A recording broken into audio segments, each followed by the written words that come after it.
तो जनता का फैसला लगातार सामने आ रहा है। मैं अनुपम और मेरे साथ शीनम लगातार बनी हुई है, क्योंकि जनता का फैसला जिस तरीके से 4 राज्यों में काउंटिंग हुई और उसके बाद जो शुरुआती तस्वीर आई और उसके बाद अब तस्वीर पूरी तरह से साफ होती दिख रही है, क्योंकि कुछ सीटों पर परिणाम भी सामने आ गए हैं जिनमें भारतीय जनता पार्टी ने बढ़त बना ली है। लगातार हमारे साथ खास मेहमान, सबसे बड़ा पैनल हमारे साथ बना हुआ है और लगातार हम तस्वीरें भी दिखा रहे हैं, जो नेताओं के रिएक्शंस हमारे पास आ रहे हैं।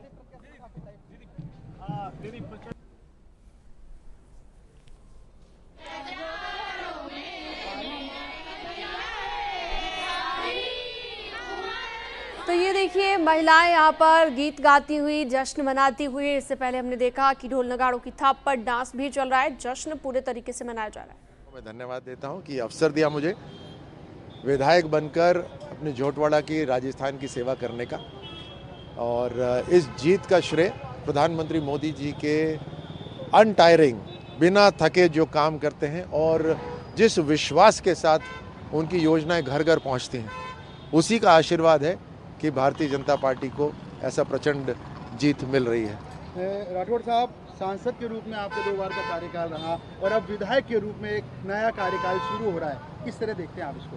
तो सांसद का बड़ा क्षेत्र होता है, अब ये झोटवाड़ा भी हालांकि उसी का एक हिस्सा है, लेकिन जी भूमिका अलग रहेगी। जी, बड़ी जिम्मेदारी है, क्योंकि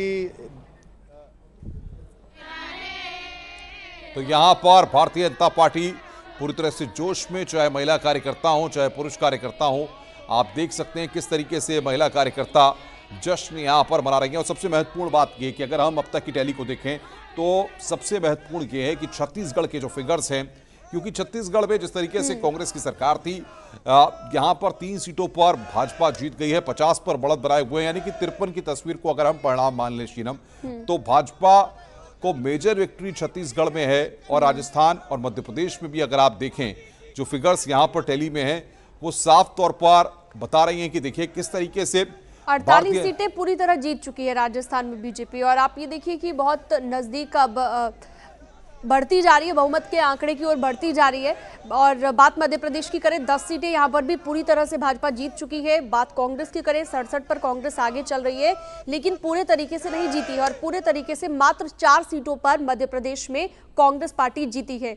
बात अगर राजस्थान की करें तो यहाँ पर 19 सीटों पर अभी पूरी तरह कांग्रेस जीत चुकी है, लेकिन बीजेपी बहुत आगे है। बीजेपी की बात करें तो बीजेपी 48 पर पूरी तरह जीत चुकी है। तो आप अंदाजा लगाइए कि अगर ये जो अभी तक के रुझान है थोड़ा बहुत ऊपर नीचे होता भी है, तो भी यहाँ पर बहुमत के साथ तीनों राज्यों में बीजेपी सरकार बनाती दिख रही है।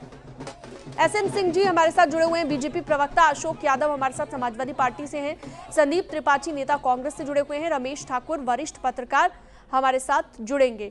सबसे पहले सवाल मेरा अशोक यादव जी से, समाजवादी पार्टी से हैं अशोक जी, क्या वजह लगती है यहाँ पर कांग्रेस, क्या आप लोगों को साथ ना लेकर चलना कांग्रेस को महंगा पड़ गया? जिस तरह की दरार हमें देखने को मिली मध्य प्रदेश में सीटों के बंटवारे को लेकर, क्या ये वजह बनी हार की यहाँ पर कांग्रेस के लिए? शीनम जी, सबसे पहले तो मैं भारतीय जनता पार्टी के प्रवक्ता को बधाई दूंगा, एसएन सिंह जी को। अच्छा, दूसरी बात जो आपने सवाल किया है कि जो स्थिति मध्य प्रदेश में कांग्रेस के जो छत्र के द्वारा क्रिएट की गई, वो कहीं न कहीं ये उनके अहंकार का प्रदर्शन था। और जिस तरह से उन्होंने समाजवादी पार्टी को वहां पे बेइज्जत करने का काम किया, वहां पे आपको पता होगा कि लगभग जो उत्तर प्रदेश से सटी हुई कुछ सीटें हैं, लगभग 6 से 7 सीटें, उसमें करीब 18 से 20% वोट जो है समाजवादी पार्टी का है। और इस तरह के जब आप किसी सीनियर नेता, किसी पार्टी के शीर्ष नेता के लिए कुछ अपशब्दों का इस्तेमाल करते हैं, तो कहीं न कहीं वो जो उससे उनको उस नेता से संबंधित जो उनके वोटर होते हैं, वो भी कहीं न कहीं इससे आहत होते हैं। तो इससे समाजवादी पार्टी को नहीं बल्कि कांग्रेस पार्टी को, और खास तौर से मध्य प्रदेश कांग्रेस यूनिट को, कमलनाथ जी को इंट्रोस्पेक्ट करने की जरूरत है, उनको आत्ममंथन करने की जरूरत है। और सबसे बड़ी जरूरत है शीनम जी कि अहंकार त्यागने की जरूरत है। देखिए, अशोक जी, संदीप त्रिपाठी हमारे साथ हैं, कांग्रेस के नेता हैं। संदीप जी, आपकी पार्टी के लिए कहेंगे, तय तो करना था सफर सवेरों की तरफ ले गए लेकिन उजाले ही अंधेरों की तरफ, ये क्या हो गया? नहीं, देखिए, बिल्कुल ये परिणाम जो है निराशाजनक है, और आपके माध्यम से भारतीय जनता पार्टी को बधाई देता हूं जीत की, और इस जनादेश को स्वीकार करता हूं। लेकिन एक बात मैं कहूंगा, मैं बार बार जिस तरीके से अभी हमारे सपा के साथी कह रहे थे और आपके चैनल पर मैंने डिबेट में ये बात बोली थी कि भाजपा के पास अखिलेश जी की चाबी है। वो चाबी जब भर देते हैं, जैसे खिलौना चलाने के लिए हमें चाबी भरनी पड़ती थी पहले के समय में, वैसे ही भाजपा जितनी चाबी भरती है उतनी ही सपा और अखिलेश चलते हैं। अखिलेश जी वो 5 साल विपक्ष का रोल अदा नहीं करते हैं। भारतीय जनता पार्टी के खिलाफ इतनी जो है लहर होने के बावजूद उत्तर प्रदेश में वो बहुमत तक नहीं दीजिए पहुंच साहब, पाते हैं। यादव साहब, तो आपकी चाबी जो है वो भाजपा के हाथों में है। अब फिर ये 6 तारीख को इंडी गठबंधन की बैठक क्यों कर रहे हैं? फिर ये तमाशा करने का मतलब क्या है? अशोक यादव जी, आपकी चाबी किसके पास है भाई? ये तो बता रहे हैं संदीप त्रिपाठी। अनुपम जी देखिए, मैं यही कह रहा था कि कांग्रेस पार्टी को इंट्रोस्पेक्शन की जरूरत है। वो जब तक अपने अंदर नहीं झांकेंगे, अपनी कमियों को नहीं दुरुस्त करेंगे, अपने कील और कांटों को नहीं दुरुस्त करेंगे, इस तरह की 40 सीट आपने लड़ा था, किस आधार पे लड़ा था? आपका वहाँ कोई विधायक नहीं था। अगर आपको मदद नहीं करनी थी तो क्यों 40 सीट पे आप चुनाव लड़े? और कितने जीते, कितना वोट मिला, जवाब है आपके पास? क्या जनता को आप मूर्ख समझते हैं, लोगों को मूर्ख समझते हैं? आप जाहिर सी बात, उससे पहले इतना कभी चुनाव नहीं लड़े हैं ना। 2018 के चुनाव में आपने इतना लड़ा है चुनाव, तो जाहिर सी बात है कि आपकी मंशा भारतीय जनता पार्टी को फायदा पहुंचाने की थी। और एक बात और मैं कह दूं, और ये दिख रहा है, रिजल्ट में दिख रहा है। आप कह रहे हैं कि नहीं ये ऐसा है वैसा है। संदीप जी, आपके अहंकार ने आपको डुबाया है। एक कांग्रेस पार्टी का संदीप जी, अशोक जी रुकिए भाई, मुझे एहसन सिंह साहब के पास आना है। सिंह साहब जो है मंद मंद मुस्कुरा रहे हैं और सोच रहे हैं कि आखिर वो वक्त कब आएगा जब पूरी तरह से परिणाम साफ हो जाएंगे और ये रस से भरा रसगुल्ला अपने अंदर लेंगे और खाएंगे और सबको बधाई भी देंगे। सिंह साहब, बधाई हो आपको भाई, आपकी पार्टी ने तो बेहतर प्रदर्शन कर दिया। अनुपम जी, सभी को बधाई, खास करके मध्य प्रदेश। हाँ, 55. You can't go to 70. Where are you going to get those votes from? I'm just thinking that they all have to be standing out there. 55. 34 last time. Last time, you know the circumstances. हाँ. तो circumstances all around Rajasthan था. Otherwise we'd have won Rajasthan. सरकार गई ना on that. हाँ. That has changed. Hit wicket. So expectation is. During my Jhalawar visit, I was just trying to find out a single poster of Congress candidate. Not able. मैं आपने ये मेरे को कहा नहीं. I also didn't look. Ehsan Singh मेरे साथ लगातार बने हुए हैं। एहसन सिंह साहब, अपनी बात को आप पूरा कीजिए। अनुपम जी देखिए, आपको भी बधाई, खास करके हमारे जो मित्र बैठे हैं दोनों लोगों को बधाई। आज लड़ाई का समय नहीं है, बधाई का समय। और बधाई देवतुल्य जनता को, मध्य प्रदेश की जनता को, तेलंगाना की जनता को, राजस्थान की जनता को, छत्तीसगढ़ की जनता को। जनता जनार्दन होती है, जैसा भी मैंडेट दी उसको स्वीकारिए। देखिए अनुपम जी, ये जो चुनाव था ये 2 गारंटियों का चुनाव था। एक तरफ कांग्रेस का भ्रष्टाचार, तुष्टीकरण, अपराध, इस तरह की गारंटी देने का कार्य होता था। दूसरी तरफ भारतीय जनता पार्टी का गारंटी, मोदी जी की गारंटी था। 370 को समाप्त करने की गारंटी था। 3 तलाक पर कानून ले आने का गारंटी था। भव्य राम मंदिर निर्माण करने का गारंटी था। विकास रथ को और गति से चलाने की गारंटी था। निश्चित तौर पर देश की जनता ने भारतीय जनता पार्टी के मोदी जी की गारंटी को अपनाया।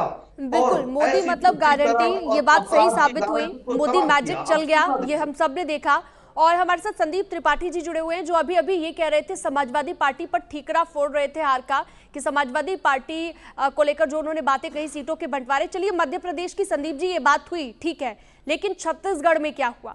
छत्तीसगढ़ में क्या हुआ? और दूसरी बात राजस्थान की, राजस्थान में क्या हुआ? इन दोनों राज्यों का हाल भी बताइए। यहाँ पर भी क्या समाजवादी पार्टी ने ही आपके विजय रथ को रोक दिया?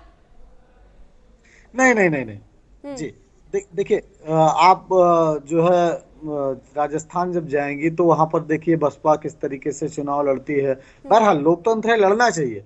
लेकिन जब आप ये कहते हैं कि हमारा मुख्य उद्देश्य है जो है भारतीय जनता पार्टी को हराना, उसकी सांप्रदायिक सोच को हराना, संविधान को बचाना, और ऐसी ही बात करके आप उनका इनडायरेक्ट में साथ देते हैं, तो कहीं ना कहीं ये जो है दिखता है कि आप किस तरीके से भारतीय जनता पार्टी की मदद कर रहे हैं। एक बात और अगर आप थोड़ी सी सहजता दिखाते, थोड़ा सा अगर आप समाजवादी पार्टी को साथ में लेकर चलते, तो वो आपके खिलाफ चुनाव ना लड़ते, वो अपने प्रत्याशी ना उतारते और इसका सीधा फायदा कहीं ना कहीं कांग्रेस को मिलता। आपको नहीं लगता ऐसा होना था? मैं जवाब दे रहा हूं। बिल्कुल अभी आप जो कह रहे हैं बात, देखिए भारतीय सपा ने कांग्रेस की सीटें, सुन लीजिए जी बोलिए संदीप जी, सुन रहे हैं हम आपको। जी मैं सहजता की ही बात कर रहा हूं।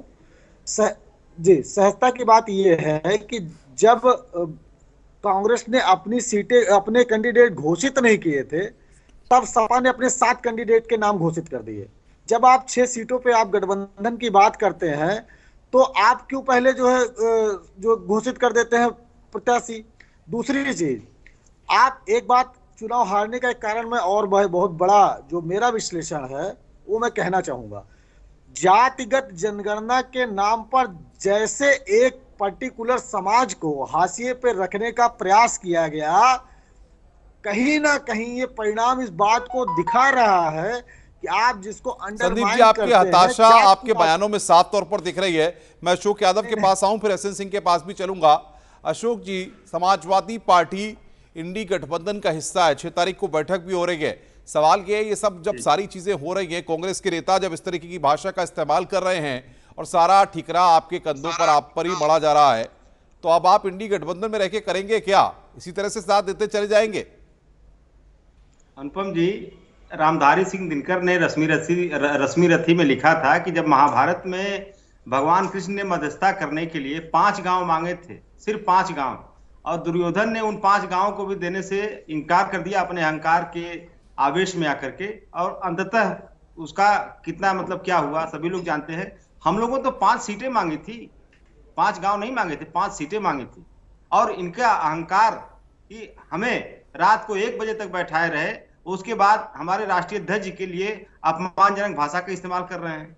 तो ऐसे लोग अगर अपने अंदर नहीं झांकेंगे तो एक चुनाव नहीं, एक चुनाव दर चुनाव ऐसे ही हारते जाएंगे, क्योंकि सत्ता जो झुकना सिखाती है, किसी वृक्ष पे अगर फल लगता है तो झुक जाता है वृक्ष। ये तो बिल्कुल, और उत्तर प्रदेश में आपने सीटों को लेकर कॉम्प्रोमाइज भी किया है, कॉपरेट भी किया है, ये हमने देखा है। उत्तर प्रदेश में समाजवादी पार्टी मजबूत स्थिति में है, तो ऐसे में कांग्रेस ने वहां पर कॉपरेट किया है।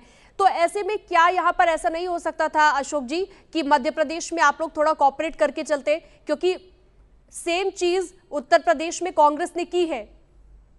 देखिए ऐसा है सीनम जी की समाजवादी पार्टी चाहे गठबंधन कांग्रेस रहा हो चाहे नहीं रहा, उत्तर प्रदेश में हमेशा अमेठी रायबरेली में अपने प्रत्याशी नहीं उतारती है, हमेशा कोऑपरेट करती है, कभी ऐसा नहीं हुआ।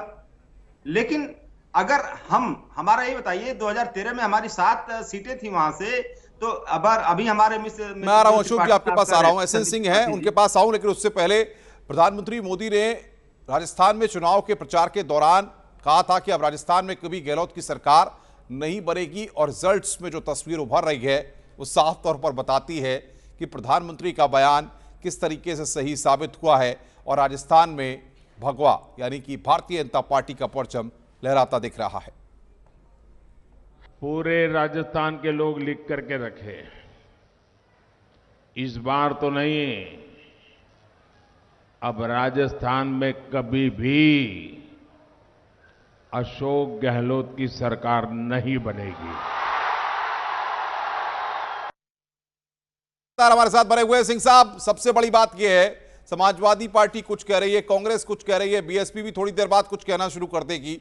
सवाल यह है कि भारतीय जनता पार्टी की ऐसी कौन सी स्ट्रेटेजी थी, ऐसी कौन सी अंडरग्राउंड प्लानिंग थी जो इतनी बड़ी कामयाब हो गई कि आपने राजस्थान, मध्य प्रदेश, छत्तीसगढ़ तीनों ही राज्यों को अपने कब्जे में कर लिया है अभी तक की तस्वीर के हिसाब से?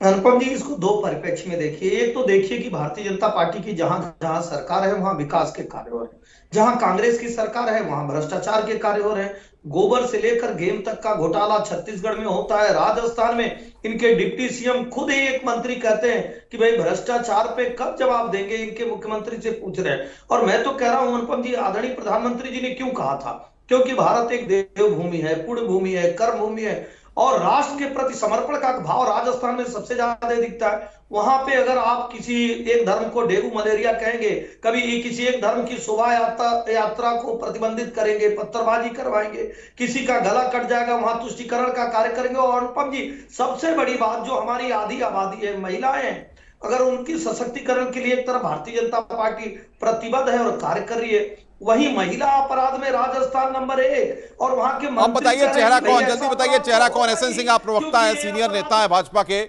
बताइए जरा आप राजस्थान, मध्य प्रदेश और छत्तीसगढ़ भाजपा के चेहरा कौन? देखिए अनुपम जी, भारतीय जनता पार्टी कोई परिवार की पार्टी तो है नहीं कि इंदिरा गांधी जी के बाद राजीव गांधी जी, राजीव गांधी जी के बाद फिर जो है राहुल गांधी जी, सोनिया गांधी जी, इस तरह से होंगे, या समाजवादी पार्टी की तरह मुलायम सिंह जी और अखिलेश यादव जी। फिर भारतीय जनता पार्टी एक कैडर बेस्ड पार्टी है। अच्छा, भारतीय तो जनता पार्टी नए चेहरा भी सामने आ सकता है जो पहले से है, जैसे शिवराज सिंह चौहान, वसुंधरा राजे, लेकिन इनसे अलग भी इतर भी कुछ कर सकती है यहाँ पर बीजेपी, जैसा कि आप कहते नजर आ रहे हैं। वक्त एक बहुत छोटे से ब्रेक का है, आप कहीं मत जाइएगा, लगातार आपको अपडेटेड टेली भी दिखा रहे हैं और हर जानकारी विस्तार से दे रहे हैं। खबरों का सबसे बड़ा अपडेट, सबसे तेज नतीजे सिर्फ न्यूज़ 18 पर आप देख रहे हैं, बने रहिए हमारे साथ।